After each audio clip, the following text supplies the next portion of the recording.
नमस्कार बच्चों, Siddham YouTube channel में आपका हार्दिक स्वागत है, अभिनंदन है। आइए देखिए हम क्लास को आगे बढ़ाते हैं ना। हमारा चल रहा था इलेक्ट्रोकेमिस्ट्री है ना, और इलेक्ट्रोकेमिस्ट्री में कल हमने लास्ट पढ़ा था विद्युत रासायनिक श्रेणी है ना, और उसके कई एप्लीकेशंस वगैरह देखे थे अपन है ना। क्वेश्चंस वगैरह करेंगे अपने एक साथ करेंगे ना, जैसे अपचयक क्षमता, ऑक्सीकारक क्षमता, इनके ऊपर है ना। एक मैंने क्रियाशीलता का तो बता ही दिया आपको, धातुओं की क्रियाशीलता में ना क्या आप है ना कॉपर सल्फेट का सॉल्यूशन जिंक पात्र में रख सकते हैं क्या ना। तो अधिक क्रियाशील धातु के पात्र में ना कम क्रियाशील धातु का ना आयन का जो विलयन है उसको हम स्टोर नहीं कर सकते, संग्रहित नहीं कर सकते ना। इसका मैंने कारण दिया था आपको ना। अब देखिए आगे हम करते हैं ना। अभी तक हमने जो पढ़ा था ना मानक इलेक्ट्रोड विभव, वो मानक इलेक्ट्रोड विभव 298 केल्विन टेम्परेचर और आयनों के विलयन की कंसंट्रेशन कितनी थी 1 मोलर। अब यदि आयनों के विलयन की सांद्रता को 1 मोलर से डिफरेंट ले लिया जाए ना, तो फिर इलेक्ट्रोड विभव का जो मान है वो हमने विद्युत रासायनिक श्रेणी में जो लिखे थे ना कि जिंक के लिए इतना है, कॉपर के लिए इतना है, सबके लिए लिखा था, फिर वो उतना नहीं आएगा ना, उससे कम या ज्यादा आएगा ना। और उसको हम किसकी सहायता से ज्ञात कर सकते हैं? नेंसर्ट समीकरण की सहायता से। तो अपनी हेडिंग क्या होगी कि इलेक्ट्रोड विभव की किस पर? सांद्रता पर निर्भरता ना। तो देखिए अपनी हेडिंग है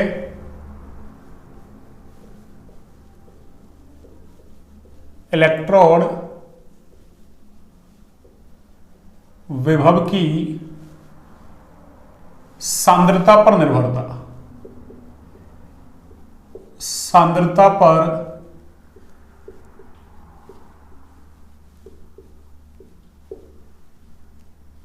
निर्भरता, यानी इलेक्ट्रोड विभव है वो सांद्रता पर निर्भर कैसे करता है ना, और इसको बोलते हैं अपन ना नेंसर्ट समीकरण।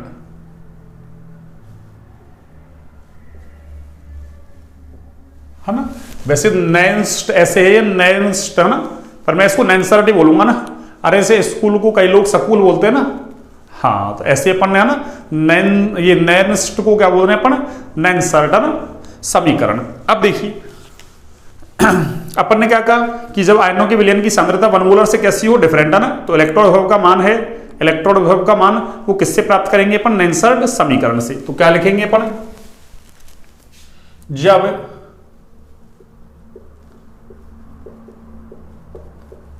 आयनों के विलयन की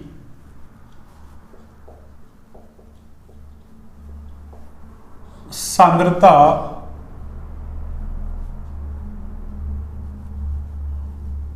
1 m से भिन्न हो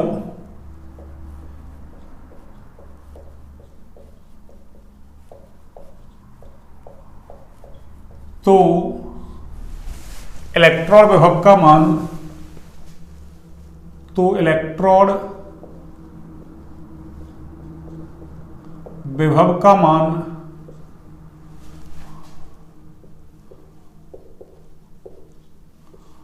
मानक इलेक्ट्रोड विभव से, मानक इलेक्ट्रोड विभव से भिन्न प्राप्त होता है ना,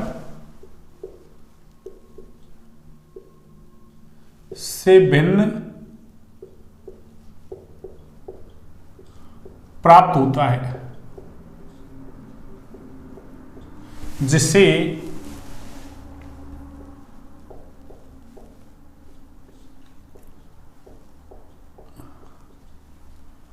नेंसर्ट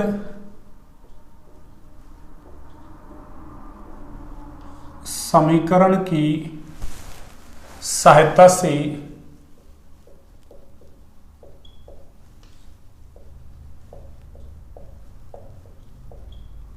प्राप्त कर सकते हैं, कर सकते हैं। ठीक है ना। अगला पॉइंट देखिए, इस उद्देश्य के लिए हम अभिक्रिया को किस रूप में लिखेंगे? हमेशा अपचयन रूप में लिखेंगे ना। इस उद्देश्य का मतलब जब आयनों के विलयन की सांद्रता 1 मोलर से डिफरेंट दे दी जाए ना, तो इलेक्ट्रोड विभव का मान नेंसर्ट समीकरण की सहायता से प्राप्त करेंगे। तो इस उद्देश्य के लिए अभिक्रिया को किस रूप में लिखा जाएगा? हमेशा अपचयन रूप में। तो क्या कहेंगे? इस उद्देश्य के लिए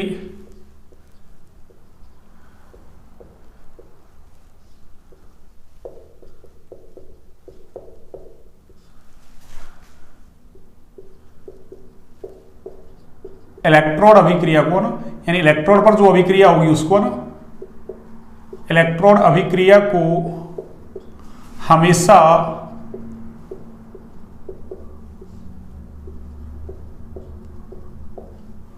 अपचयन रूप में लिखा जाता है।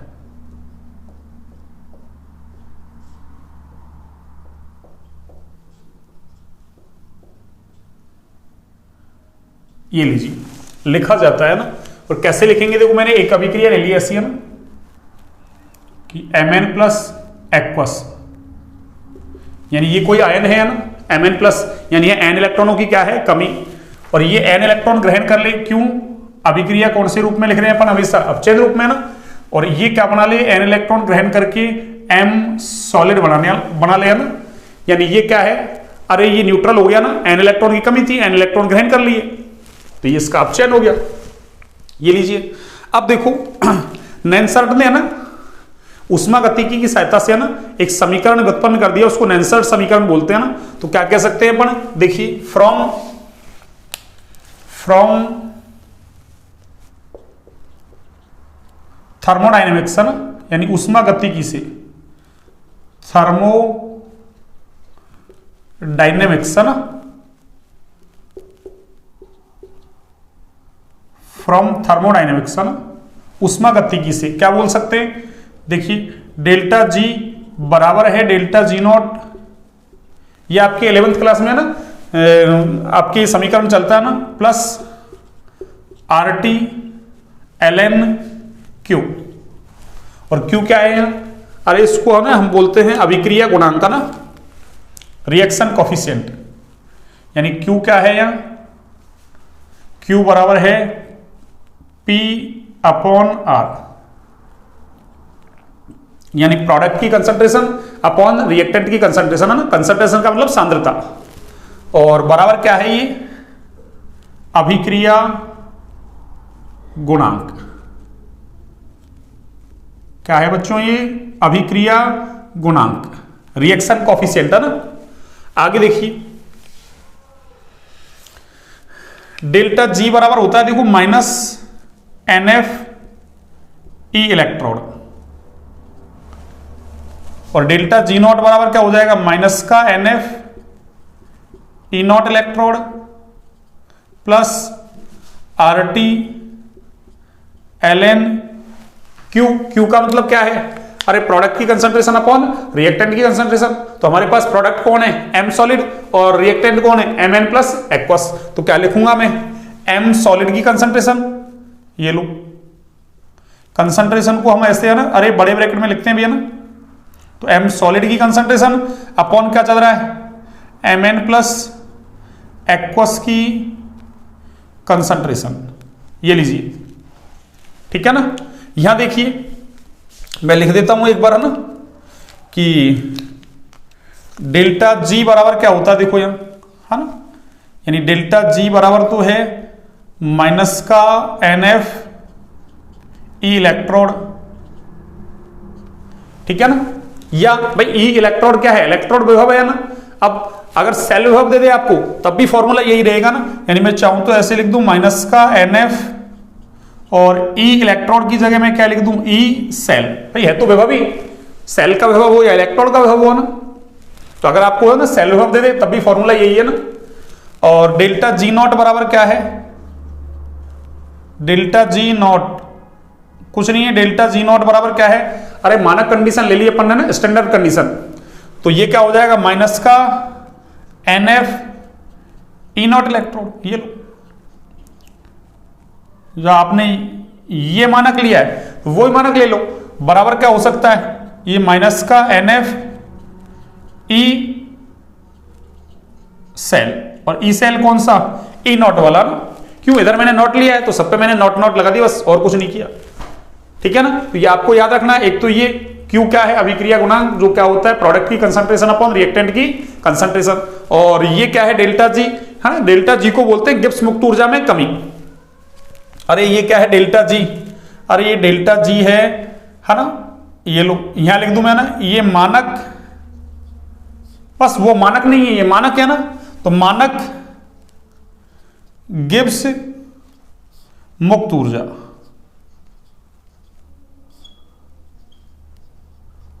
या कई बार इसको मानक गिब्स ऊर्जा बोल देते हैं ना,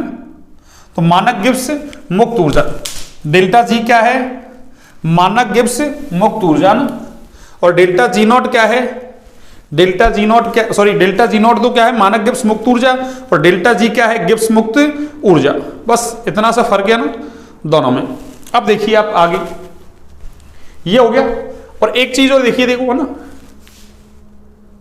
एक और देखिए आप, यानी जो ये एम सॉलिड होता है ना, एम सॉलिड,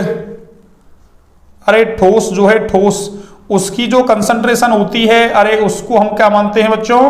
1, उसकी कंसंट्रेशन को क्या मानते हैं हम, 1। तो ये सारी चीजें आपको याद रखनी है ना, ये सारी चीजें आपको याद रखनी है। ये लूंगा ना मैं, इसको बॉक्स में बंद कर दूंगा ना, ये लो,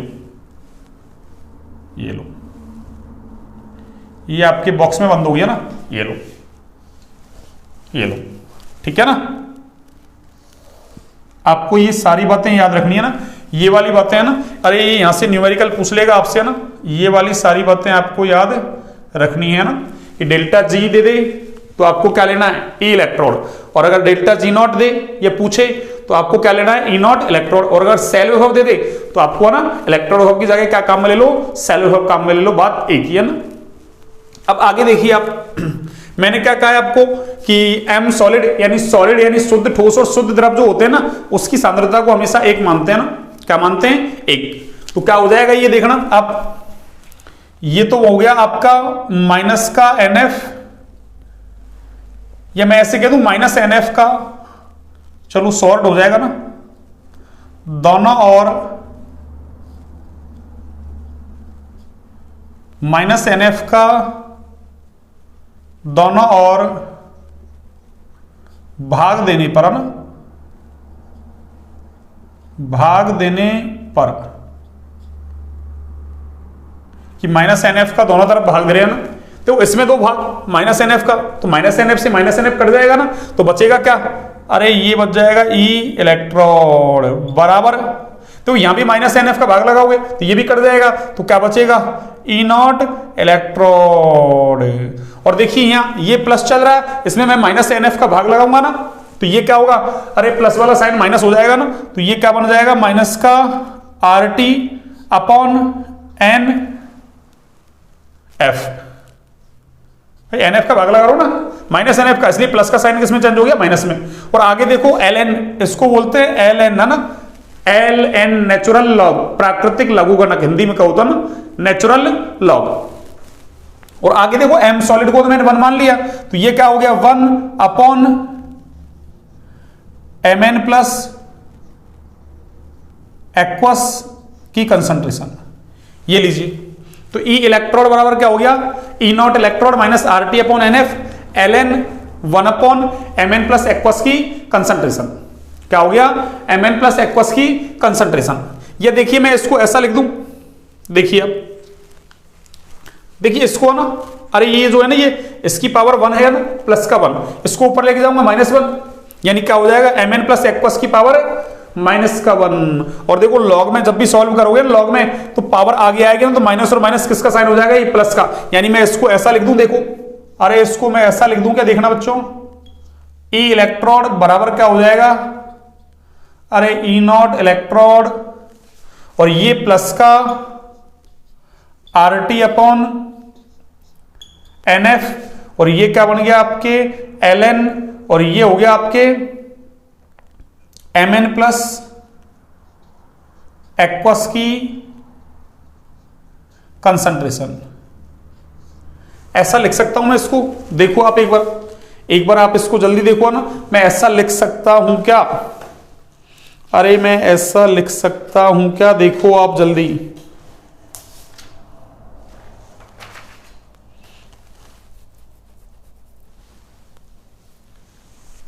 देख लिया आपने, देखिए कैसे लिखा, अरे इसकी पावर 1 थी, ऊपर जाएगा -1, और ये है ना लॉग में जब भी सॉल्व करोगे पावर आगे आ जाएगी ना, तो क्या हो गया ये प्लस का ना माइनस और माइनस प्लस, तो RT upon NF ln mn plus aqueous की कंसंट्रेशन। अब देखो अरे बायोलॉजी वाले हैं ना, बायोलॉजी वाले, अरे उनको तो कौन सी मैथ आती है ना, मैंने मैथ वालों को तो बता ही दिया कैसे करना है, मैथ वाले तो समझ में गए होंगे ना। हाँ लेकिन बायोलॉजी वाले हैं ना, हाँ वो तो ऐसे याद रख लो, अरे अपन को ना भाई समझा तो मैंने दिया ही कि इसकी पावर 1 के ऊपर जाएगा -1, और वो माइनस और माइनस प्लस हो गया, इसलिए मैंने प्लस लिख दिया ना। अब बायो वाले सीधे याद रख लो, अरे माइनस वाले साइन को क्या कर देंगे प्लस, कब, ये नीचे वाले को ऊपर ले जाएंगे तो ना, अरे नीचे वाला mn प्लस एक्वस था ना, इसको ऊपर ले गया तो साइन को मैंने चेंज कर दिया, बस सीधी सी कहानी है ना। बायो वाले तो ऐसे याद रख लो ना, अरे बायो वालों को कुछ चीज माननी होती है भैया ना, और कोई नहीं माने तो मैंने समझा दिया ये कैसे आया, ठीक है ना। तो देखो समीकरण, इसको मैं ना चाहूं तो देखो ना, इसको चाहो तो आप समीकरण 1 दे लो ना, ये 1 था ना, ये लो है ना, -NF का भाग देने पर है ना, यानी मैं ऐसे लिख दूं समीकरण 1 में है ना, हाँ -NF का दोनों ओर भाग देने पर है ना, तो ये आ गया आपके समीकरण नंबर 2 और ये आ गया आपके समीकरण नंबर 3। समीकरण 2 और 3 दोनों ही है ना, चाहे 2 लिख दो आप 3 लिख दो, एक ही बात है ना। ये क्या है, नेंसर्ड समीकरण, तो मैं यहां क्या लिख दूं, देखो यही लिख दूं क्या, अरे यहां पे लिख दूं मैं कि समीकरण 2 व समीकरण 3 नेंसर्ड समीकरण कहलाते हैं। चाहे आप 2 याद रख लो, चाहे आप 3 याद रख लो, आपकी इच्छा ना, अरे चाहे 2 को याद रख लो आप, चाहे 3 को याद रख लो ना, ये आपकी इच्छा है ना, ठीक है ना, अरे ये आपकी इच्छा है ना, ठीक है ना।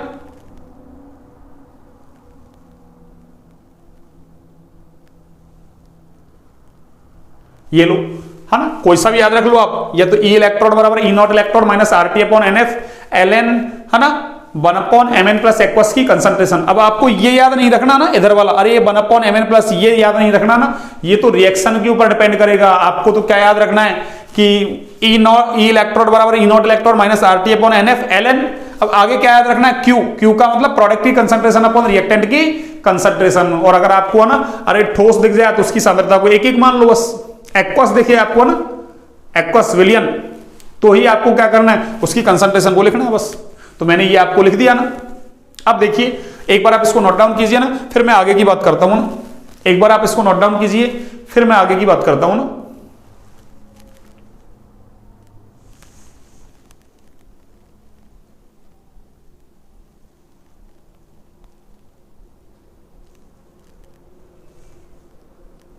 हाँ जी देखिए,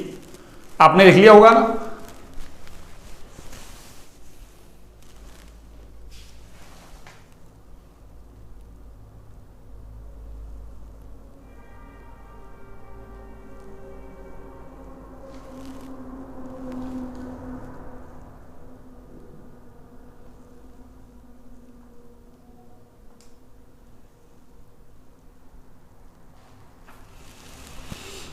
ये लीजिए आगे देखिए, अब मैं इसको थोड़ा सा ना आगे सॉल्व कर रहा हूं। देखिए आप, इसको मैं थोड़ा सा आगे सॉल्व कर रहा हूं ना, देखिए आप कैसे।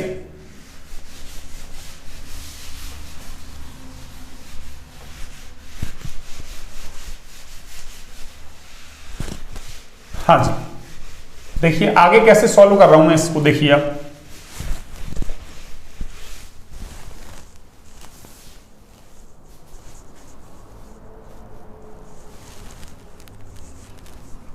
हाँ जी देखिए, मैं है ना समीकरण 2 ले लूं या 3, में 2 को ले रहा हूं काम में ना, ये 2 को ही काम में लूंगा मैं, माइनस वाले को ना हमेशा। देखो तो E इलेक्ट्रोड बराबर क्या है, E0 electrode minus RT upon NF ln, ठीक है ना। अब देखो R तो होता है गैस स्थिरांक, R तो क्या है गैस स्थिरांक है ना। एक बार मैं लिख दूं, देखो यहां ना, इसको ऐसे लिख दूं मैं, देखो ना समीकरण 2 को ना ऐसे लिख दूं मैं, देखो E इलेक्ट्रोड बराबर क्या है, E0 electrode minus RT upon NF, और आगे देखो ln है ना, ln ln को बोलते हैं नेचुरल लॉग। अरे ये ln जो आप फिजिक्स में ये पढ़ते हो ना आप, ये अरे लॉग बेस ई, ये है ना, इसको केमिस्ट्री में क्या बोलते हैं, अरे इसी को ही हम ln बोलते हैं केमिस्ट्री में। ये लॉग बेस ई है ना, नेचुरल लॉग, फिजिक्स में ऐसा लिखते हैं ना या मैथ में, और उसको केमिस्ट्री में कैसे लिखते हैं, ln। इसका मतलब केमिस्ट्री में ln लिखा हुआ है, इसका मतलब वो लॉग बेस ई है। और अगर है ना लॉग लिखा हुआ कहीं ऐसा लॉग, इसका मतलब फिजिक्स वाले सर या मैथ वाले सर आपकी लॉग बेस ई को लॉग 10 बेस में चेंज करते हैं ना, तो ऐसे ही केमिस्ट्री में ये क्या हो जाएगा, ln किस में चेंज करना पड़ेगा, log 10 में। तो आप log 10 लिखो या मत लिखो ना, क्यों, फिजिक्स में तो गड़बड़ है ना, कैसे, अरे फिजिक्स में तो log और log, ये इसलिए इसको ई बेस लिख दिया, उसको 10 बेस। अपने केमिस्ट्री में तो इसका झंझट खत्म ही कर दिया ना कि log के लिए तो अपन ने क्या लिख दिया, log बेस ई के लिए ln लिख दिया ना, तो फिर जो log लिखा हुआ है वो क्या है अपने केमिस्ट्री में log 10 ही है ना। अब आप चाहो तो 10 लिख दो, उन्हें कोई जरूरी नहीं है लिखना ना। अगर ln लिखा हुआ इसका मतलब नेचुरल लॉग है, log लिखा हुआ इसका मतलब वो log 10 ही है ना। तो हम क्या करते हैं, अरे इस log बेस ई को log 10 बेस में चेंज करते हैं ना, तो 2.303 से क्या करते हैं, गुणा।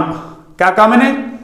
अरे ln को log 10 में चेंज करते हैं ना, तो 2.303 से क्या करते हैं, गुणा। तो देखिए ये ln है, ln को मैं किस में चेंज कर रहा हूं, log 10 में, तो मैं क्या करूंगा 2.303 से क्या कर दूंगा, गुणा। अरे तो ये क्या बन जाएगा, ये देखो ये ऐसे बन जाएगा क्या, RT/NF, और आगे देखिए आप, आगे देखिए आप, ये हो जाएगा RT/NF, है ना, RT/NF है ना। या चलो एक साथ चेंज कर दें इसको ना, एक सेकंड देखो ना, मैं इसको एक बार ना ऐसे लिख दूं, चलो ना, ये लो,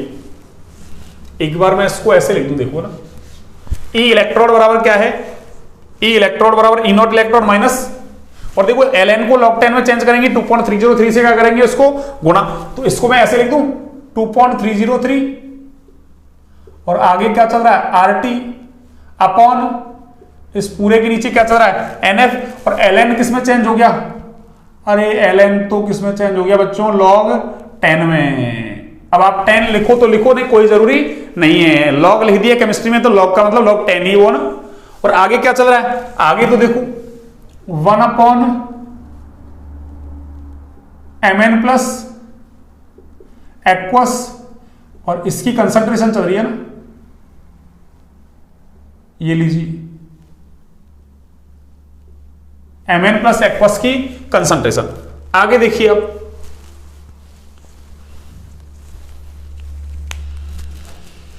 देखिए मैं साइड में ना एक हिंट लिख दूंगा ना, क्या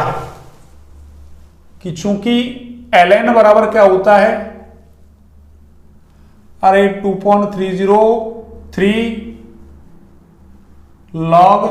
10 होता है ना, ln बराबर क्या है 2.303 log 10। तो देखो मैंने क्या कर दिया, ln की जगह ये रख दिया बस 2.303 log 10, देखो 2.303 और ये log 10, ठीक है ना। इस फॉर्मूले को आप याद रखेंगे ना, एक फॉर्मूला देखो, इसको भी याद रखो तो रख लो ना, इसको एक बार इसको देखो, एक सेकंड,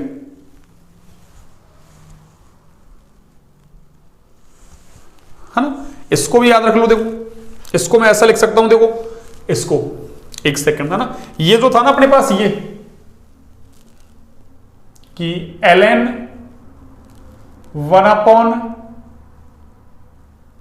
1/mn प्लस था,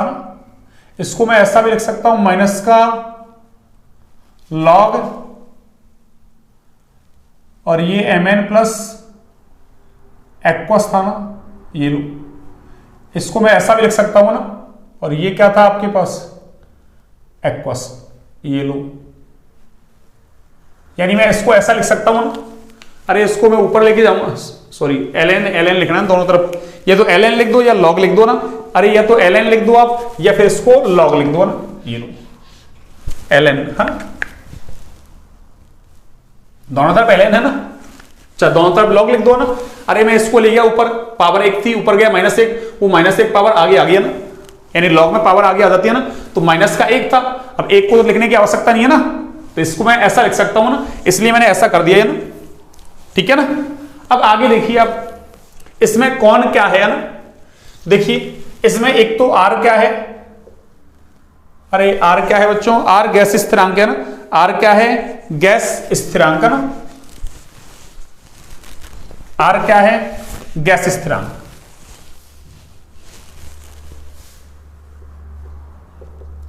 आर बराबर क्या है,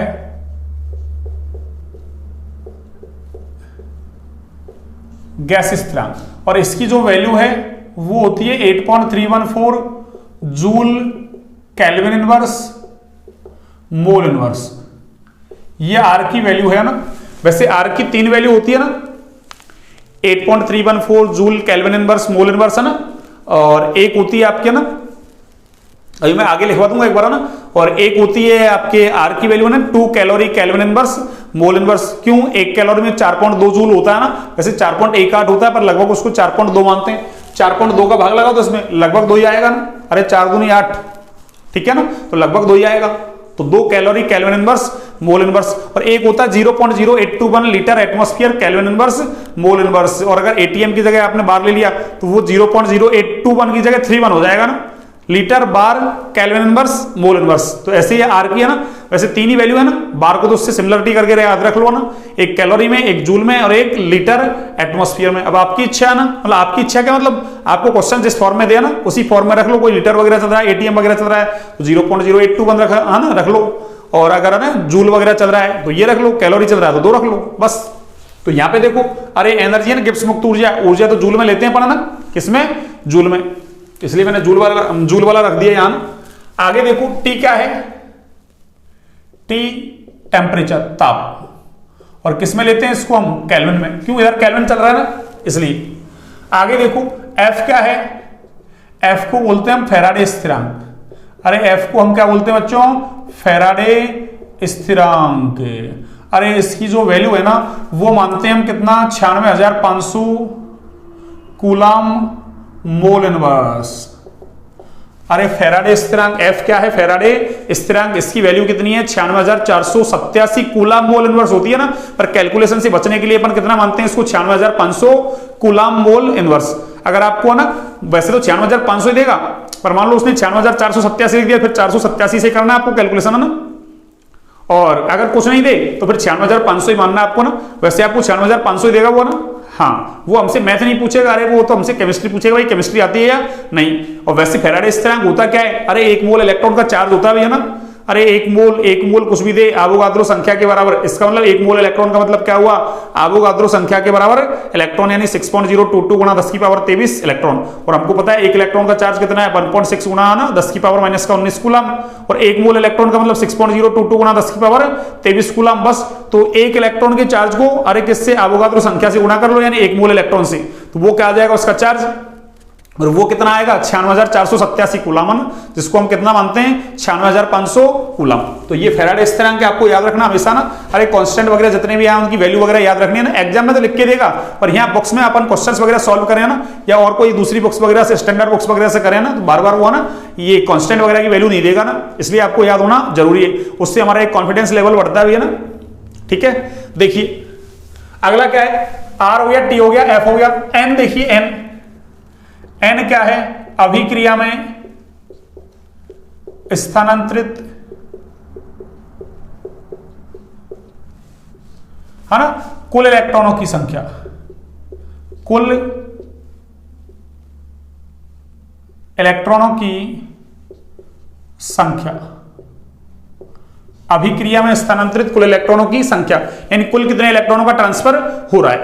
और एक क्या है, Mn plus aqueous, Mn plus aqueous,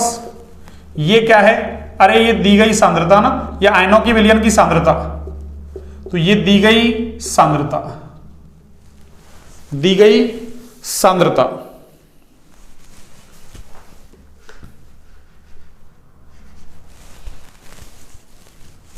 ये लीजिए दी गई सांद्रता, ठीक है ना। तो ये मैंने सारी चीजें लिख दी है ना, कौन क्या है, आर गैस स्थिरांक, इसकी वैल्यू इतनी है, टी ताप किसमें लेना है, केल्विन में, एफ क्या है, फैराडे स्थिरांक है ना 96,500 कूलम मोल इनवर्स, और एन क्या है, अभिक्रिया में स्थानांतरित कुल इलेक्ट्रॉनों की संख्या, Mn प्लस एक्वस क्या है, दी गई सांद्रता। अब Mn प्लस एक्वस की जगह तो कुछ भी दे दे आपको ना, अरे जैसे जिंक प्लस 2 एक्वस दे दे, कॉपर प्लस 2 एक्वस दे दे, Ag प्लस एक्वस दे दे ना, कुछ भी दे दे आपको ना, तो वो दी गई सांद्रता। अब देखिए, आप सुनिए, ये आपको समझ में आ गया होगा। एक बार और देख लो, नेंसर्ट ने क्या किया, उष्मागतिकी की एक समीकरण काम में ले ली, डेल्टा जी बराबर delta G not plus R T L N Q. Q क्या है, प्रोडक्ट की कंसंट्रेशन अपॉन रिएक्टेंट की कंसंट्रेशन, जिसको क्या बोलते हैं अपन, अभिक्रिया गुणांक, ठीक है ना। अब डेल्टा जी बराबर क्या होता है, minus N F E electrode, delta G not बराबर क्या है, minus N F E not electrode. अगर सेल दे दे तो आपको सेल विभव काम में लेना है, ठीक है ना। तो मैंने क्या कर दिया यहां से, ये इलेक्ट्रोड विभव रख दिया ना, अरे ये डेल्टा जी बराबर क्या रख दिया मैंने, minus N F E electrode बराबर minus N F E not electrode plus R T L N, और क्यू का मतलब प्रोडक्ट की कंसंट्रेशन अपॉन रिएक्टेंट की कंसंट्रेशन है ना। प्रोडक्ट एम सॉलिड था, रिएक्टेंट कौन था आपका, एम एन प्लस एक्वस। बस मैंने कुछ नहीं किया, अरे इस समीकरण एक में माइनस एन एफ का दोनों तरफ क्या लगा दिया, भाग। तो देखो माइनस एन एफ का भाग लगाओ, देखो अरे मैं लगा के बता दूं, देखो एक बार देखो ऐसे लगाया मैंने माइनस एन एफ, अरे ये माइनस एन एफ का भाग लगाया तो इससे ये कट गया, ऐसे यहां माइनस एन एफ का भाग लगाया इससे ये कट गया, और यहां देखो माइनस, अरे माइनस एन एफ का भाग लगाया तो ये प्लस वाला साइन किसमें चेंज हो गया, माइनस में। तो ये क्या बचा, ई इलेक्ट्रोड बराबर E not electrode minus R T upon N F, और आगे तो एल एन, और एम सॉलिड कितना होता है, अरे 1 होता है ना। और डेल्टा जी नॉट और डेल्टा जी क्या है, डेल्टा जी गिब्स मुक्त ऊर्जा, डेल्टा जी नॉट मानक गिब्स मुक्त ऊर्जा। बस आपको इतना सा ध्यान रखना ना। आगे मैंने क्या कहा, अरे इसको मैं ऊपर ले जाऊं, है ना, तो ये क्या होगा, अरे ये इसकी पावर 1 चल रहा है, ऊपर जाएगा -1 होगा, और ये माइनस और माइनस प्लस हो गया। तो बायो वाले कैसे याद रखेंगे कि अगर साइन को चेंज करना है ना, यानी नीचे वाले को ऊपर लेके जाना है तो साइन को चेंज करना, माइनस वाला है तो प्लस हो जाएगा, प्लस वाला है तो माइनस हो जाएगा। बायो वाले ऐसे याद रख लो ना। हाँ, आगे मैंने कुछ नहीं किया, आगे मैंने इस ln को, और इस ln को है ना, इस ln को क्या लिख दिया मैंने, ln बराबर क्या है 2.303 log 10। क्या याद रखोगे, ln को log 10 में चेंज करना है तो 2.303 से गुणा करना है, जो मैंने कर दिया, हो गया। अब आगे ये क्या क्या चीजें हैं मैंने सब कुछ आपको लिख दिया। अब मैं इसको सॉल्व कर रहा हूं भैया ना, अरे मैं इसको सॉल्व कर रहा हूं ना, देखिए कैसे करूंगा, सुनिए आप। अब हमको ये समीकरण याद रखनी है ना न्यूमेरिकल्स के लिए, अभी मैं लिखने वाला हूं वो ना, देखिए कैसे रखोगे आप याद है ना। हाँ जी,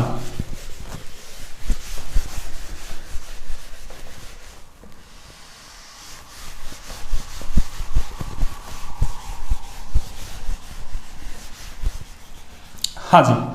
देखिए सुनिए,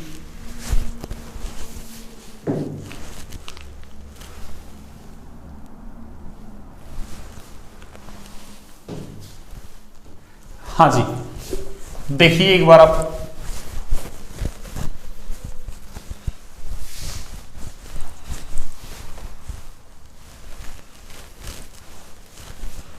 हाँ जी, अब देखिए मैं क्या करूं इसको, अरे है ना एट 298 केल्विन, अरे मैं इसको 298 केल्विन टेम्परेचर पर क्या कर दूं, सॉल्व कर दूं इसको ना। तो देखो टेम्परेचर कितना है 298, देखो 2.303 तो चल ही रहा है। आर की वैल्यू कितनी रखेंगे, आर की वैल्यू ये रखेंगे ना 8.314, ये लो हो गया। टी टेम्परेचर कितना रख रहे हैं अपन, 298 केल्विन, कितना रख रहे हैं 298 केल्विन अपॉन, आगे देखो एन को तो छोड़ो, एफ क्या है, अरे एफ फैराडे स्थिरांक है 96,500। क्या किया 2.303, आर टी की वैल्यू रख दी मैंने, और उसमें 96,500 का भाग लगा दिया ना। इसको अपन सॉल्व करते हैं तो ये वैल्यू इतनी आती है बच्चों ना, अरे ये वैल्यू इतनी आती है 0.0591, कितनी आती है 0.0591। आपको याद रखना है ना, तो क्या हो जाएगा 298 केल्विन पर ये समीकरण क्या हो जाएगा आपका, अरे ई इलेक्ट्रोड बराबर क्या होगा बच्चों, अरे ई नॉट इलेक्ट्रोड माइनस का, इस पूरे को सॉल्व कर लिया तो ये वैल्यू कितनी आ गई, अरे 0.059, वैसे 1 तक है ना, पर आप तो इतना याद रख लो ना, अपॉन एन तो अपने है ना, अरे एन तो रखा हुआ है ना, एन तो छेड़ा ही नहीं है उनको तो अपन ने ना, और आगे क्या हो गया ये लॉग, और ये क्या बन गया आपके 1 अपॉन, अरे ये एम एन प्लस एक्वस की कंसंट्रेशन, ये लो। तो ये आपको न्यूमेरिकल के लिए ध्यान रखना है ना। अरे बच्चों ये वाला फॉर्मूला आपको न्यूमेरिकल के लिए ध्यान रखना। देखिए देखिए ये आपको न्यूमेरिकल्स के लिए ध्यान रखना है ना।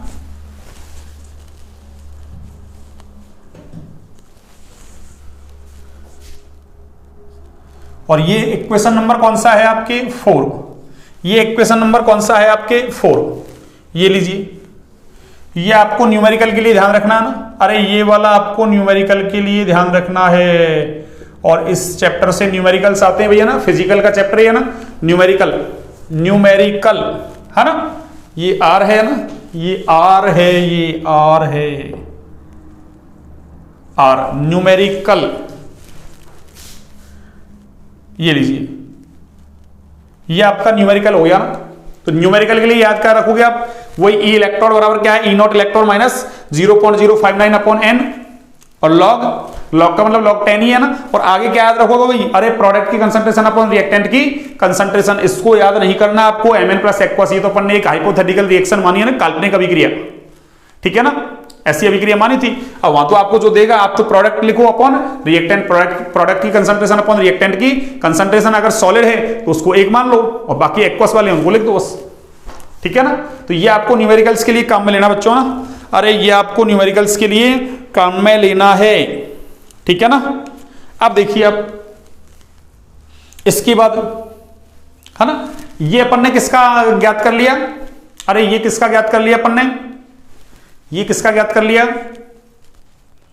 अरे जब आयनों के विलयन की सांद्रता 1 मोलर से डिफरेंट दे दी जाए ना, तो फिर इलेक्ट्रॉन विभव कैसे निकालते हैं। अब ऐसे ही अपन क्या कर लें, अरे SHE जो है ना, SHE मानक हाइड्रोजन इलेक्ट्रोड है ना, अरे उसका इलेक्ट्रॉन विभव ज्ञात करना हो अपन को ना,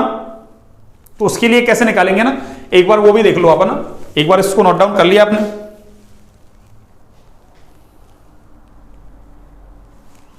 देखो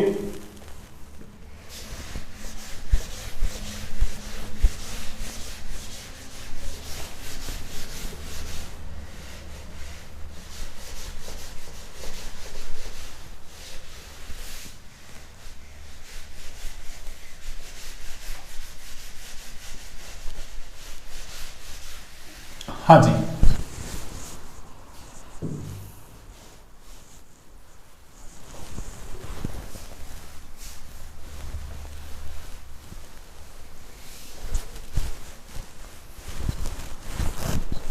देखिए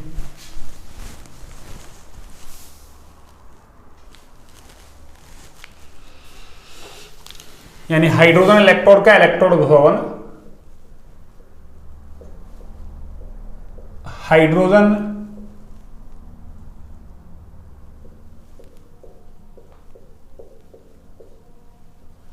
इलेक्ट्रोड का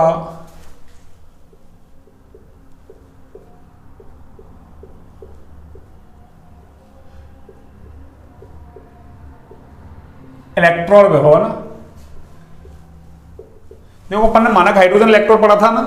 मानक हाइड्रोजन इलेक्ट्रोड था ना, टेम्परेचर 298 केल्विन रखा था अपन ने ना, और प्रेशर 1 atm रखा था ना, और H प्लस आयनों की जो कंसंट्रेशन थी ना, अरे HCl की कंसंट्रेशन वो अपन ने 1 मोलर मानी थी ना, तो वही क्या कह देंगे अपन कि जब कंसंट्रेशन क्या हो, 1 मोलर से डिफरेंट हो ना, जब सांद्रता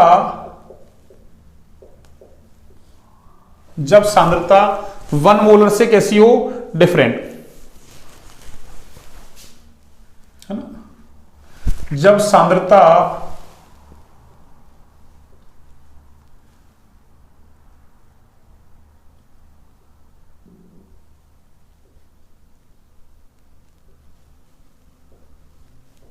बनएम से कैसी हो,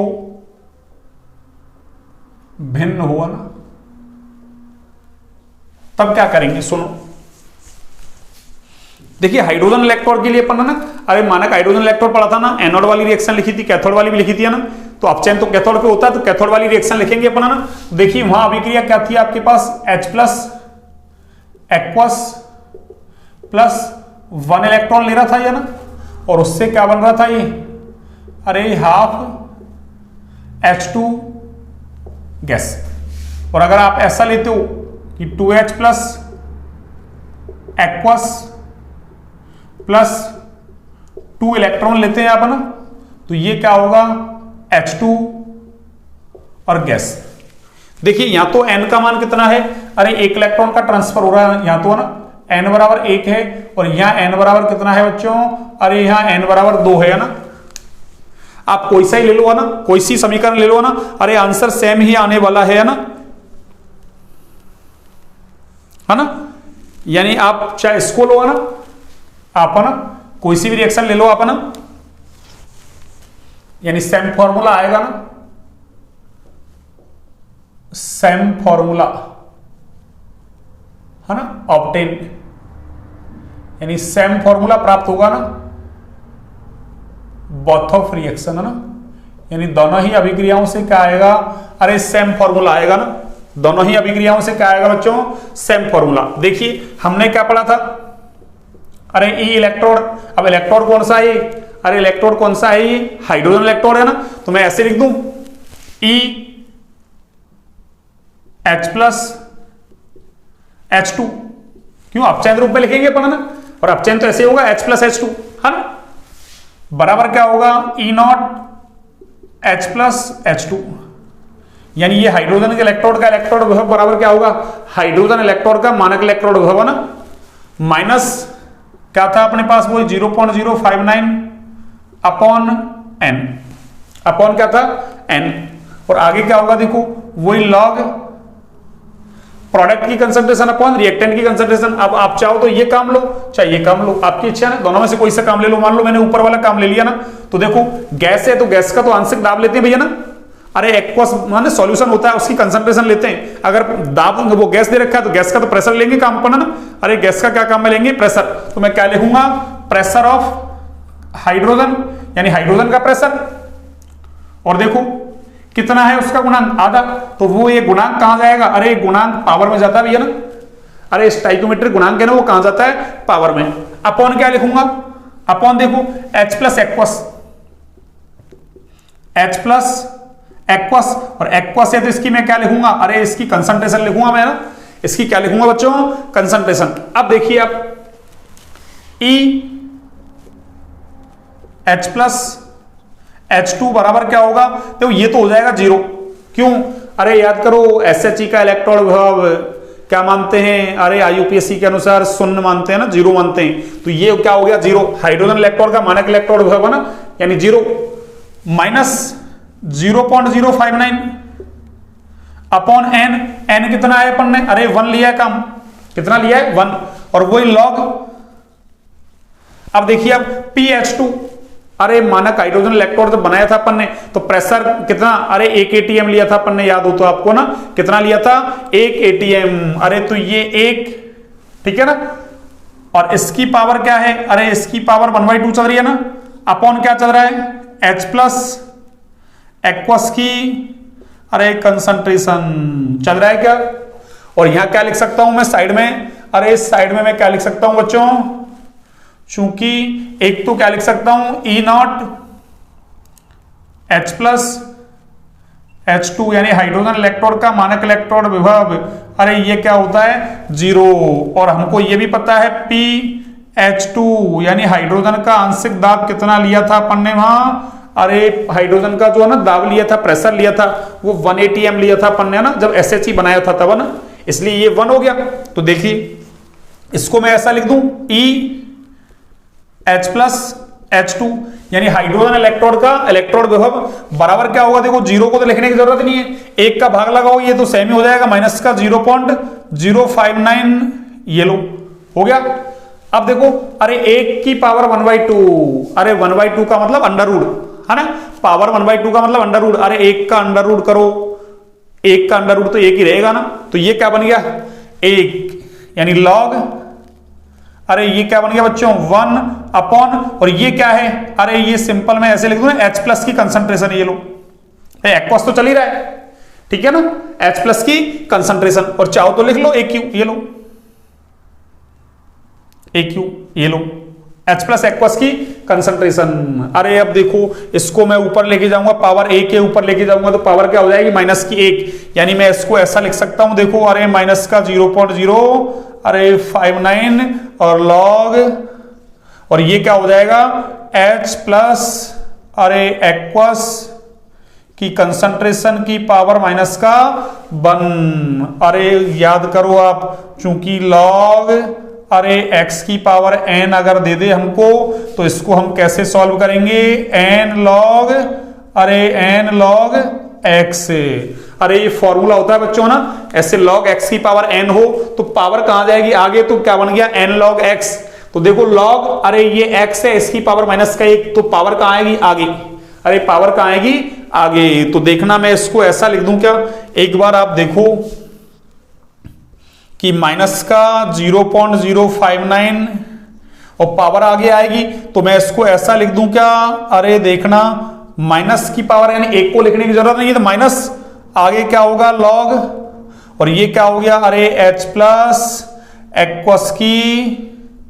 अरे ये कंसंट्रेशन, अरे हो गया क्या। और देखना बच्चों, अरे चूंकि pH बराबर क्या होता है, अरे माइनस का लॉग H प्लस आयन की, अरे कंसंट्रेशन होती है बच्चों,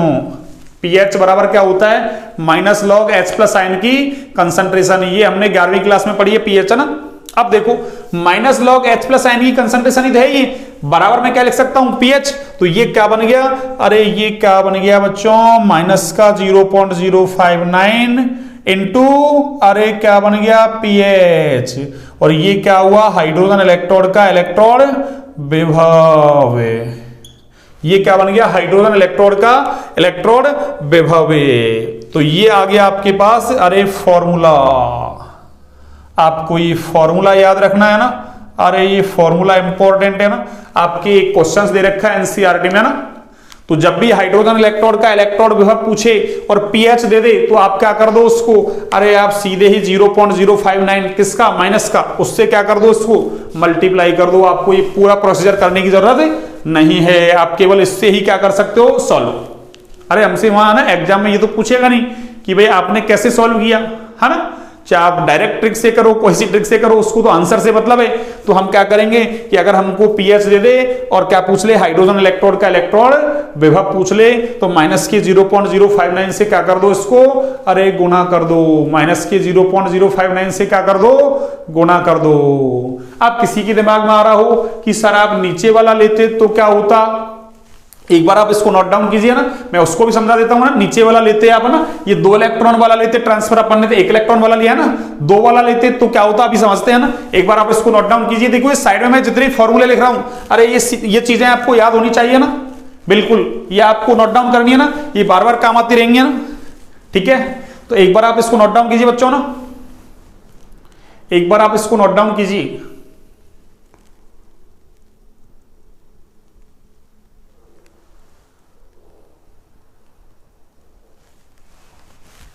हाँ जी, आपने कर लिया।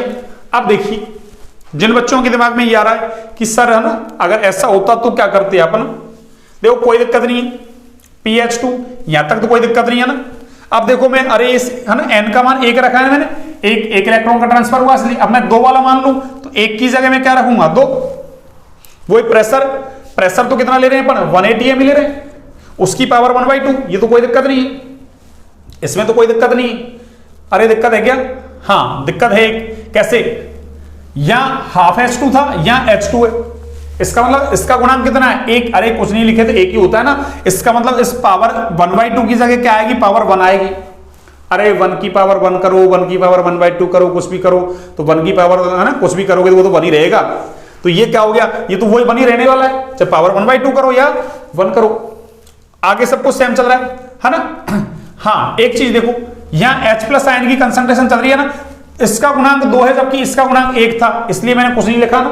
यानी पावर 1 चल रही है जबकि इसका गुणांक कितना है, अरे 2, तो मैं इसकी पावर क्या करूंगा, अरे 2 करूंगा। तो देखो आगे क्या होगा,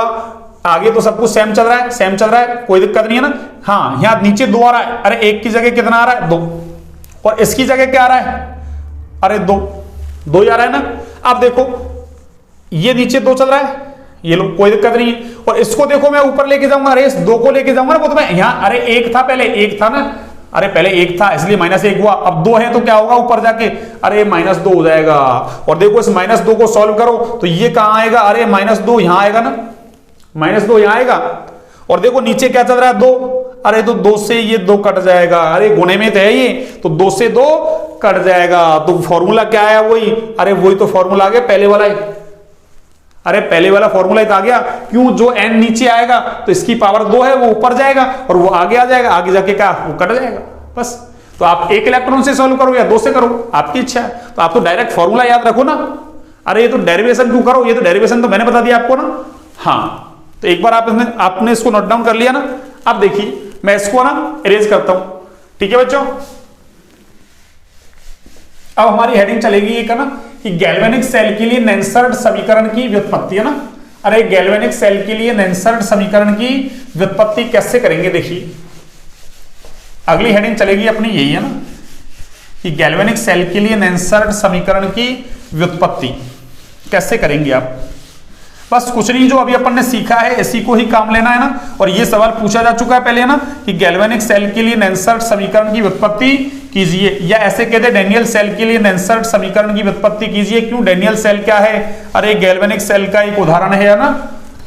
अरे डैनियल सेल क्या है बच्चों,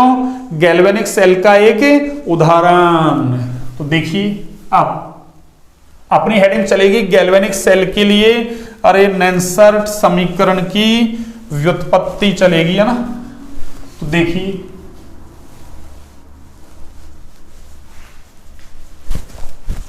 हाँ जी,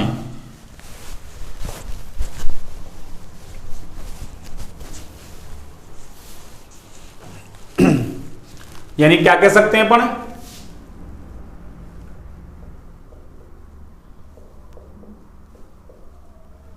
गैल्वेनिक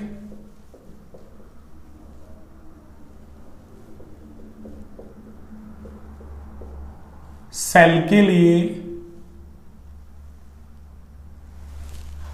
गैल्वेनिक सेल के लिए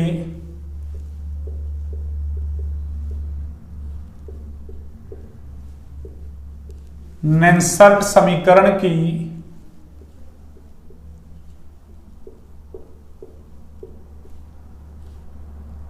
व्युत्पत्ति है ना। गैल्वेनिक सेल के लिए किसकी व्युत्पत्ति, नेंसर्ट समीकरण की व्युत्पत्ति है ना। तो क्या कहेंगे अपन इसके लिए हम ना, अरे गैल्वेनिक सेल के आदर्श उदाहरण डैनियल सेल पर विचार करते हैं ना, या कह दो इसके लिए हम है ना, इसके लिए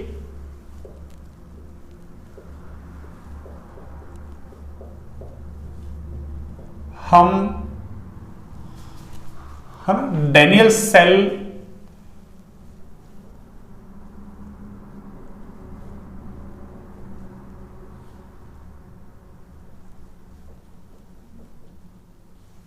का उदाहरण लेते हैं ना।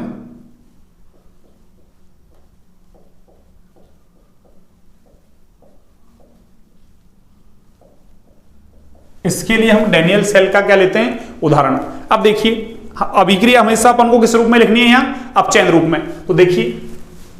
अगर एनोड की बात करें अपन ना, एट एनोड, और एनोड पे हमको पता है क्या होता है, ऑक्सीकरण होता है ना, पर हमको अभिक्रिया किस रूप में लिखनी है, अपचयन रूप में। तो क्या लिखूंगा मैं एनोड के लिए,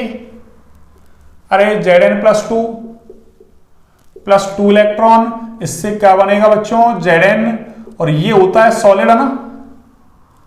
अरे ये क्या होता है सॉलिड, और ये क्या होता है एक्वस, एक ही हुआ ना एक्वस। और अभी तो सीखा हमने, अरे अभी तो सीखा है हमने क्या क्या सीखा अभी, अरे अभी तो सीखा है जो ठोस होते हैं शुद्ध ठोस, उनकी सांद्रता को 1 मानते हैं ना। तो क्या लिख सकता हूं मैं यहां से कि है ना नेंसर्ट समीकरण से, है ना नेंसर्ट समीकरण से, यानी इस पे अगर नेंसर्ट समीकरण लागू किया जाए तो क्या लिखेंगे, अरे जिंक इलेक्ट्रोड का इलेक्ट्रोड विभव यानी Zn+2 Zn, यानी इलेक्ट्रोड विभव को किस रूप में लिखेंगे अपन, अपचयन रूप में ना। तो पहले Zn+2 ऑब्लिक Zn, यानी +2 0 में ना कन्वर्ट हो रहा है, इसका मतलब अपचयन हो रहा है ना, बराबर क्या होगा जिंक का मानक इलेक्ट्रोड विभव यानी Zn+2 Zn minus RT upon NF, और आगे क्या होगा देखो Ln, वही प्रोडक्ट कौन है अपने पास, अरे Zn सॉलिड है, अरे क्या है बच्चों Zn, अरे सॉलिड है, इसकी कंसंट्रेशन अपॉन Zn+2, अरे एक्वस, इसकी कंसंट्रेशन। तो मैं क्या लिख सकता हूं यहां से, अरे यहां से मैं ये लिख सकता हूं देखो E Zn+2 Zn बराबर क्या होगा, अरे E0 Zn+2 Zn, आगे क्या होगा माइनस का RT अपॉन NF, और ये Ln, और ये क्या हो जाएगा बच्चों, अरे 1 अपॉन Zn+2 एक्वस की कंसंट्रेशन। क्यों, क्योंकि अरे चूंकि Zn सॉलिड की कंसंट्रेशन अरे बराबर कितनी है 1, ठीक है ना। शुद्ध ठोस की सांद्रता को हम इकाई मानते हैं ना। आगे देखिए, ऐसे ही मैं क्या लिख सकता हूं, एट कैथोड। देखिए कैथोड, और कैथोड पे क्या होता है, अपचयन ही होता है ना। तो ये समीकरण जो है इसको मैंने 1 नंबर दे दिया ना, ये लीजिए। देखिए यहां कौन सी अभिक्रिया होती है, अरे यहां पे बच्चों अभिक्रिया होती है Cu+2 एक्वस +2 इलेक्ट्रॉन। इससे क्या बनेगा, अरे इससे बनेगा Cu सॉलिड। तो क्या लिखूंगा मैं, Cu+2 Cu बराबर E0 Cu+2 Cu माइनस का RT अपॉन अरे NF, और वही Ln प्रोडक्ट की कंसंट्रेशन अपॉन रिएक्टेंट की कंसंट्रेशन। अब तो डायरेक्ट लिख दूं मैं, अरे कॉपर आएगा सॉलिड, ये लो कॉपर सॉलिड की कंसंट्रेशन अपॉन क्या लिखूंगा मैं, अरे कॉपर +2 एक्वस की कंसंट्रेशन लिखूंगा बच्चों, है ना। तो देखिए आगे क्या लिख सकते हैं, अरे Cu+2 Cu यानी कॉपर का इलेक्ट्रोड विभव बराबर कॉपर का मानक इलेक्ट्रोड विभव माइनस RT अपॉन NF, और ये क्या होगा, अरे वही Ln 1 अपॉन अरे Cu+2 एक्वस की कंसंट्रेशन, और ये आपके इक्वेशन नंबर अरे ये सेकंड हो गई ना। क्यों, क्योंकि अरे Cu सॉलिड की जो कंसंट्रेशन है उसको कितना मानते हैं 1, ठीक है ना। अब क्या करें अपन, अरे समीकरण 2 में से समीकरण अरे 1 को घटा देते हैं बच्चों ना। समीकरण 2 में से समीकरण 1 को घटा देते हैं तो क्या होगा देखना आप, अरे 2 में से 1 को घटाओ, ये 2 वो 1, तो ये ऐसे ही लिखा जाएगा क्या, अरे Cu+2 Cu माइनस ये वाला ना, समीकरण 1 ही है ना, Zn+2 Zn बराबर क्या होगा देखो, E0 अरे E0 Cu+2 Cu है ना, माइनस का RT अपॉन NF हो गया। Ln अरे लेफ्ट हैंड साइड में से लेफ्ट हैंड साइड को घटाऊंगा, राइट हैंड साइड में से राइट हैंड साइड को घटाऊंगा ना। समीकरण 2 में से समीकरण 1 घटा रहा हूं तो माइनस का RT अपॉन NF Ln। अब देखो बार बार एक्वस लिखने की जरूरत नहीं है ना, हमको पता है एक्वस बच्चा वही लिख रहे हैं अपन आगे ना, ठीक है ना। तो ये देखो क्या हो जाएगा 1 अपॉन अरे Cu+2, और ये लो लिखना चाहो तो लिख दो ना, एक्वस की ये कंसंट्रेशन, और आगे साइन क्या होगा माइनस, क्यों घटा रहा हूं मैं, और ये क्या है, अरे ये तो ये है ना E0 Zn+2 Zn माइनस का RT अपॉन NF, और ये क्या हुआ, अरे वही Ln 1 अपॉन अरे Zn+2 एक्वस की अरे कंसंट्रेशन, और देखो अरे देखो क्या, अरे इसके आगे साइन माइनस का चल रहा है ना, अरे इसके आगे साइन माइनस का है, अरे चाहो तो मैं यहां लिख दूं उसको, देखो उस माइनस को ना, आपको कंफ्यूजन है तो उस माइनस को मैंने यहां लिख दिया ना, ये लीजिए। अब सुनिए, अब सुनिए आगे देखिए, अब मैं डायरेक्ट कर रहा हूं ना, कैसे देखिए आप सुनिए। देखिए इसको तो मैं क्या लिख दूं, अरे देखो कॉपर किसका काम करता है, अरे कैथोड का काम करता है, तो मैंने कैथोड का भी अपचयन विभव लिख दिया। जिंक एनोड का काम करता है, जिंक का भी मैंने क्या लिख दिया, अरे अपचयन विभव लिख दिया। याद करो ना, E0 सेल बराबर E0 cathode minus E0 anode, और अगर नॉट को हटा दोगे मानक को तो E सेल बराबर क्या होगा, E cathode minus E anode. अरे तो E cathode minus E anode, इसकी जगह मैं क्या लिख सकता हूं, अरे E सेल लिख सकता हूं मैं ना, क्या लिख सकता हूं, E सेल। तो देखो मैं डायरेक्ट लिख रहा हूं यहां से E सेल बराबर क्या हुआ, देखो E0 अरे Cu+2, और देखिए मैं इस टर्म्स को एक तरफ ले आऊं, देखो अरे ये प्लस आगे माइनस, ये माइनस का हो जाएगा ना, इसको मैं किसके साथ, कॉपर के साथ लिया था ना, तो देखिए इसको मैं ऐसा ही लिखूंगा क्या, Cu plus 2 Cu minus E not अरे Zn प्लस 2 अरे Zn लिख सकता हूं ऐसा। आगे देखिए अब आगे क्या चल रहा है, माइनस का RT upon NF ln 1 upon अरे Cu प्लस 2 की कंसंट्रेशन, ये लो ना, एक्वस नहीं लिखा मैंने ना, बार बार ना, देखो ये माइनस चल रहा है, अरे ये माइनस से ये माइनस, ये वाला क्या है बच्चों माइनस, तो देखो माइनस माइनस क्या हो गया प्लस, तो मैं क्या लिखूंगा आगे, अरे प्लस का RT अपॉन अरे NF, और ये क्या है ln अरे 1 अपॉन Zn प्लस 2 की अरे कंसंट्रेशन, ठीक है ना, ये लो। अब देखिए ये क्या बन गया, अरे वही ई सेल बराबर क्या है बच्चों, अरे ये देखो वही है ना, अरे मानक ही तो हो गया, कॉपर प्लस 2 कॉपर, तो ये नॉट लगा दिया बस मैंने, तो वही कैथोड का अपचयन विभव माइनस एनोड का अपचयन विभव बराबर क्या हो गया, अरे सेल विभव, लेकिन कौन सा, मानक सेल विभव, मानक कंडीशन ले रखी है ना, तो क्या लिखूंगा मैं इसको, अरे ई नॉट सेल लिखूंगा। और देखिए ये माइनस का RT अपॉन NF, ये प्लस का RT अपॉन NF, दोनों कॉमन चल रहे हैं, तो मैंने क्या कर दिया, अरे माइनस का RT अपॉन NF कॉमन ले लिया, तो ये प्लस हो जाएगा, ये क्या हो जाएगा, अरे ये माइनस हो जाएगा ना, तो क्या हो जाएगा यहाँ माइनस का RT अपॉन अरे NF, और आगे क्या होगा देखो, अरे आगे क्या होगा बच्चों देखना, ये क्या बचा ln 1 अपॉन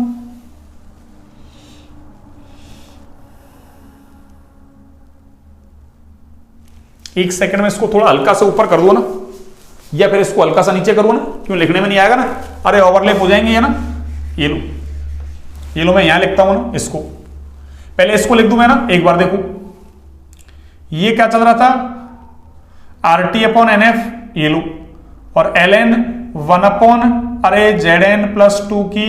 कंसंट्रेशन चल रही थी, ये लो, एक बार मैं देख लूंगा ना इसको हल्का सा उधर कि ये आ रहा है या नहीं, है ना,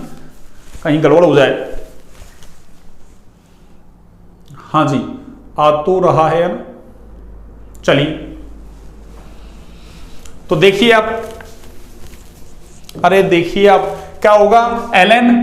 है ना भाई, माइनस का RT अपॉन NF कॉमन ले लिया ना, तो ये क्या बचेगा ln 1 अपॉन Cu प्लस 2 की कंसंट्रेशन, तो ये तो प्लस हो गया भाई, माइनस कॉमन लिया ना बाहर, तो ये तो प्लस हो गया, और प्लस वाला क्या हो जाएगा माइनस, तो क्या बचेगा माइनस ln अरे 1 अपॉन Zn प्लस 2 की अरे ये कंसंट्रेशन, ये लो, और देखो इसको मैं ऐसा लिख सकता हूं क्या बच्चों बताना, अरे ई सेल बराबर E naught cell minus RT upon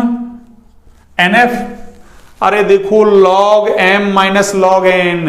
अरे log m minus log n, तो कैसे लिखते हैं उसको, log m अपॉन n, या कह दो log m अपॉन n को खोल के लिखते हैं तो क्या होगा log m minus log n, या log m minus log n को वापस से है ना आप लिखोगे तो log m अपॉन n, तो ये log m हो गया 1 अपॉन ये है ना Cu प्लस 2, और वो क्या है,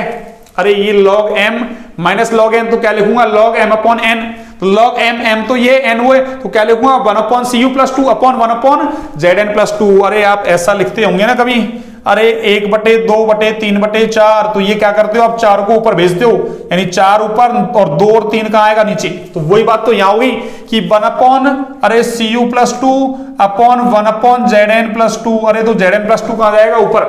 और Cu प्लस 2 कहां रहेगा नीचे, तो इसको मैं ऐसा लिख सकता हूं, देखो ऐसा, अरे ऐसा ln Zn प्लस 2 की कंसंट्रेशन अपॉन अरे Cu प्लस 2 की कंसंट्रेशन, अरे ऐसा लिख सकता हूं क्या बच्चों,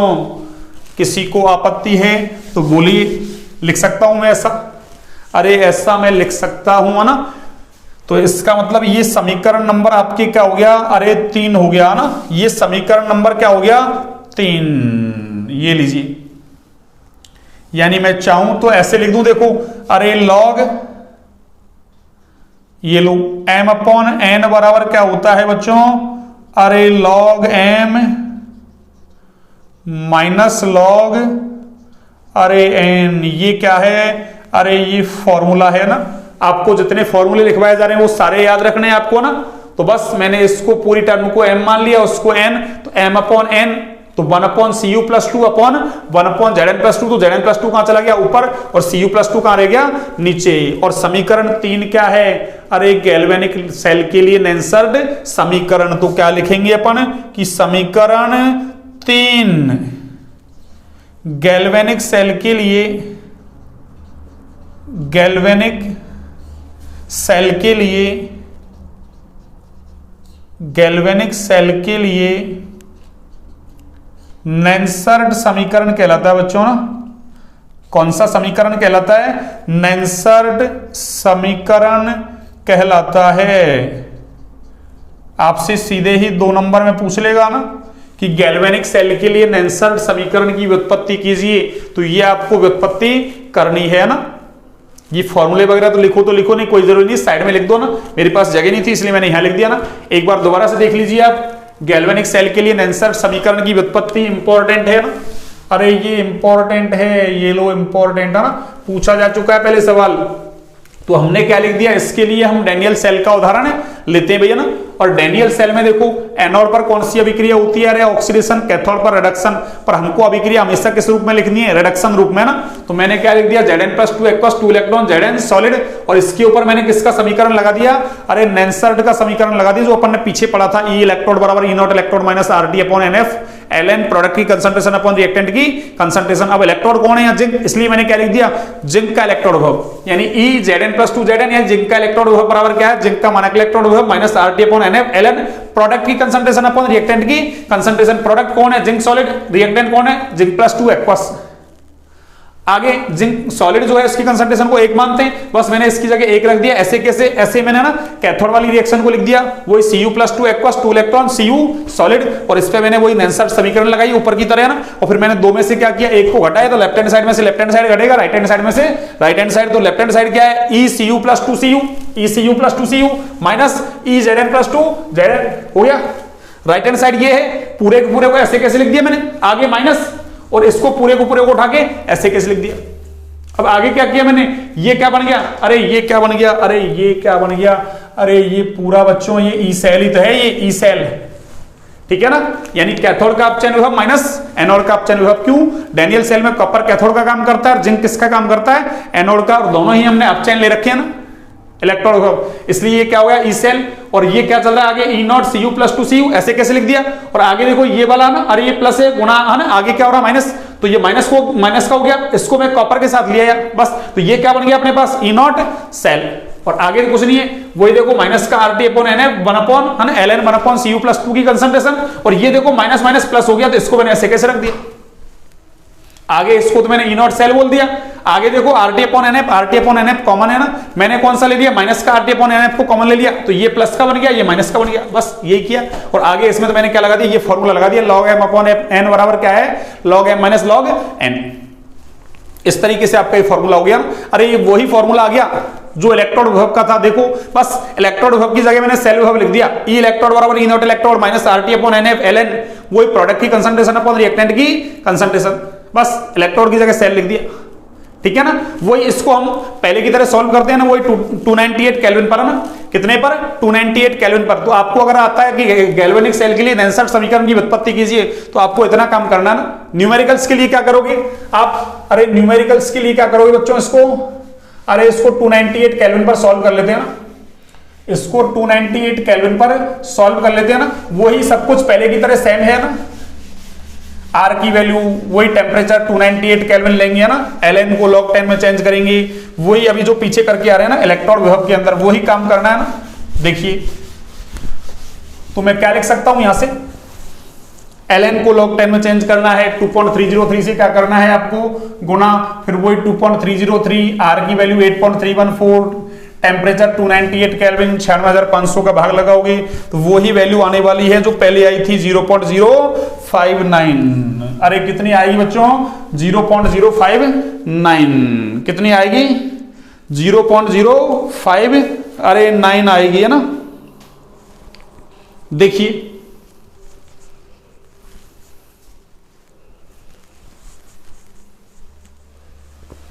एट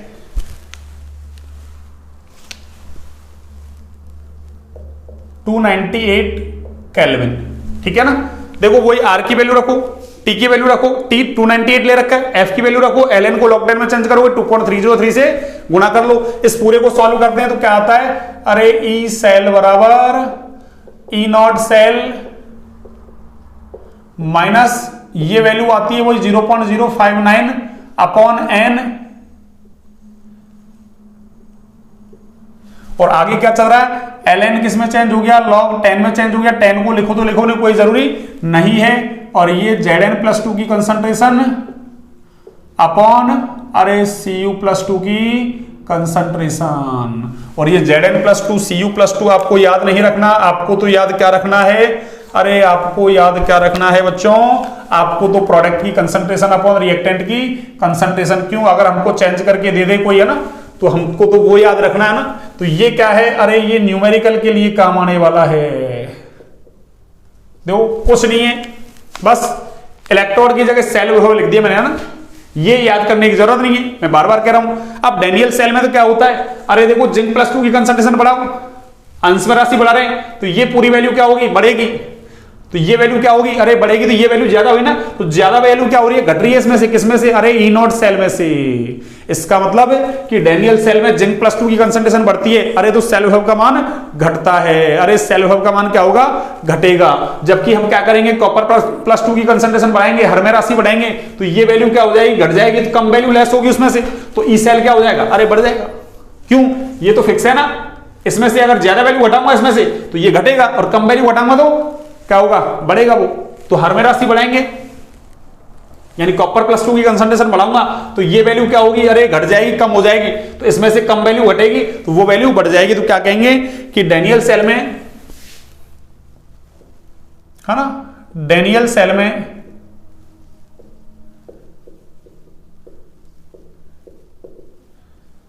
Zn+2 की सांद्रता ना बढ़ाने पर सेल विभव का मान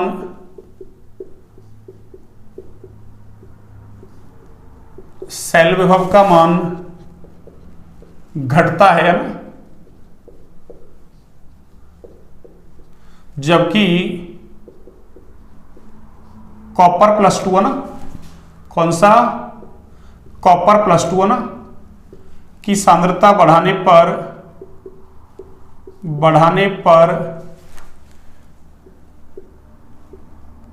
सेल विभव है ना,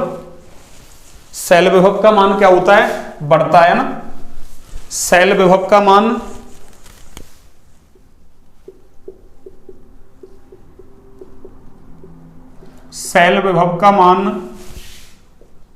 बढ़ता है ना, मान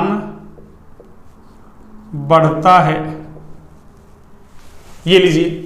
एक मान लो कोई सामान्य अभिक्रिया दे दे ऐसे ना, अरे मान लो ये लो मैंने एक अभिक्रिया लिख दिया ना, आपको SCAA प्लस BB, इससे क्या बन रहा है CC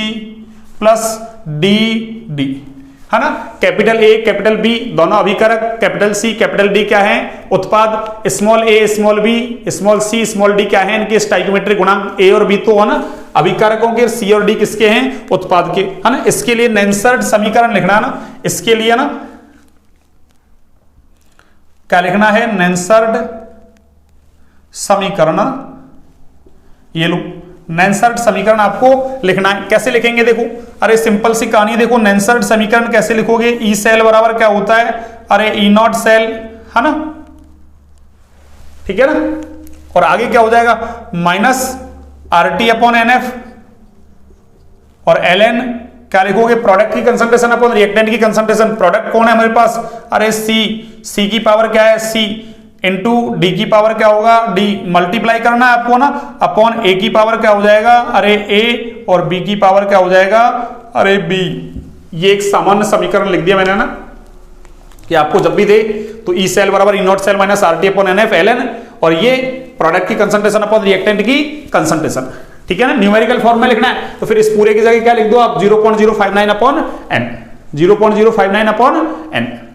तो आपको इस तरीके से कोई भी सेल दे दे ना, सेल प्रदर्शन लिख के दे दे, कुछ भी दे दे आपको ना, तो आपको क्या आना चाहिए, उसकी ना नेट सेल रिएक्शन लिखनी आनी चाहिए आपको ना, ऐसे नेट सेल रिएक्शन, बस उसको लगा दो आप, प्रोडक्ट की कंसंट्रेशन अपॉन रिएक्टेंट की कंसंट्रेशन।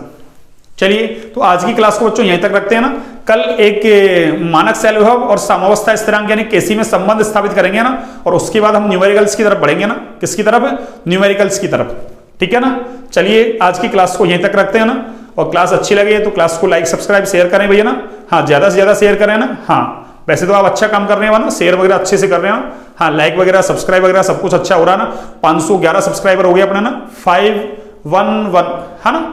अच्छे सब्सक्राइबर वगैरह बढ़ रहे हैं ना। हाँ, आप लोगों का साथ इसी तरीके से बना रहे हैं ना, हमारा परिवार बड़ा होता जाएगा ना, हम लगातार मेहनत करते जाएंगे ना। हाँ, एक दिन अपना चैनल है ना अच्छी बुलंदियों पे पहुंचे ना। हाँ, ऐसा आप लोग भी दुआ करोगे ना। हाँ, मैं भी है ना दुआ करूंगा ना। ठीक है, चलिए आज की क्लास यहीं तक बच्चों ना।